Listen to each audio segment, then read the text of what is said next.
come and put a curse on these people. He refused. He said, if Balak were to give me his house full of silver and gold, I could not do anything small or great to go beyond the command of the Lord my God. So now please stay here overnight as the others did, that I may find out what else the Lord has to tell me. This is how to get into trouble. When God has spoken clearly and you ask him to talk again. This is when God goes into, oh, you're testing me mode. Then he starts giving you the opposite of what he means. This is where he says, go. When God gives you meat, when you say, we are tired of this man, and God say, oh, you want meat? Okay. When God says yes, and you say, God, don't worry, thank you. No, I don't want. When you complain bitterly, after he has spoken clearly, I want you to be in this place, and you complain bitterly, and a door opens for an amazing job.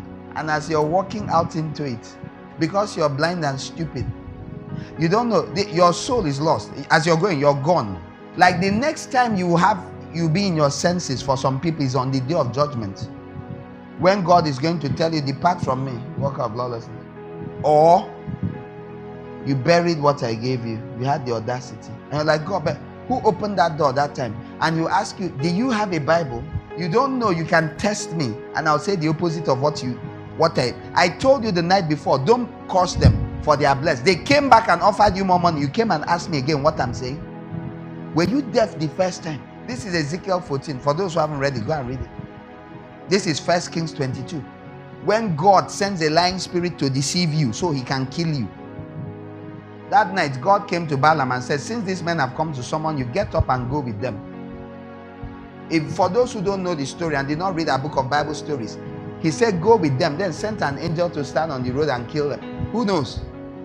The same journey, this journey, as they're going, he didn't send the angel to kill all the rest of them. He sent him to just kill Balaam.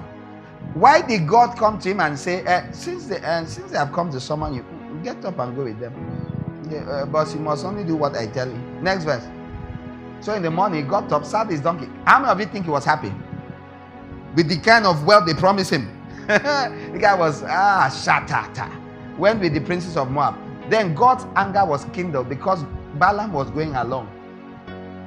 This is where people read and say the Bible is confusing. It's not confusing at all. This kind of thing does not happen once in the Bible. It happens multiple times. And there's something you must do to qualify for God to put you, and that's Ezekiel 14, where you test the Lord your God. That's why I tell people sometimes, when you want to misbehave, don't involve God. Just go and misbehave. Don't go and be inquiring from God, can I sin successfully? He will just give you transfer money. See, this is the God that God revealed this thing to me in 1999, 2000. I almost fainted. I was like, my life was transformed. I have never been a normal Pentecostal since then. It's Ezekiel 14. Then he showed me 7 other passages also. I couldn't believe what I was reading. I was like, this God, I feared God from that day. I was never able to be normal like my mates, ever. I always had in my mind that God can give you death. Psalm 78 is there, plain. He said he gave them meat. While they still eating, they died. He said they didn't finish satisfying. He said, I'm going to eat these 4 pieces. He said they didn't finish. They died. But God gave them. Moses even told God, God said, go and tell them they will eat meat. He said, where will I get him if we kill all our animals? It won't be enough. And God told him, am I a human being like you? Come on, go and tell them what I said. Okay, God said, tomorrow you eat meat. Not once did God reveal to him that he's going to give them chop and die. He didn't tell Moses at all. He just released, I think maybe avian flu birds or COVID, I don't know what he gave them. Or Ebola birds, I don't know. But they died at once. It didn't take 3 days.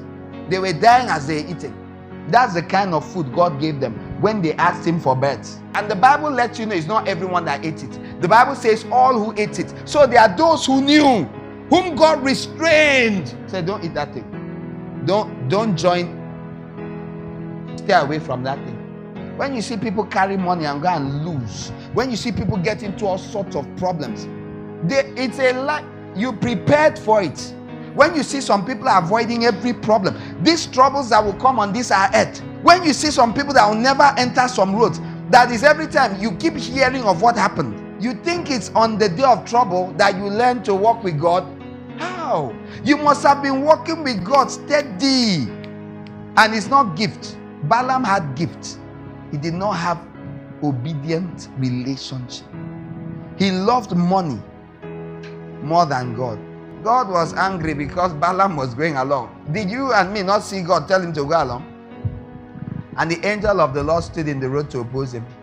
Balaam was riding his donkey and his 2 servants were with him.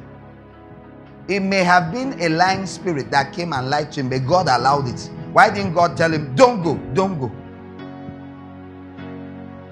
1 Kings 20, for those who don't know, write it down. Go and read 1 Kings 20. You see the full divine veil pulled away and see what happens when a human being sins a sin unto death. That is, the person is intent. So God, okay, according to your words, so be it unto you.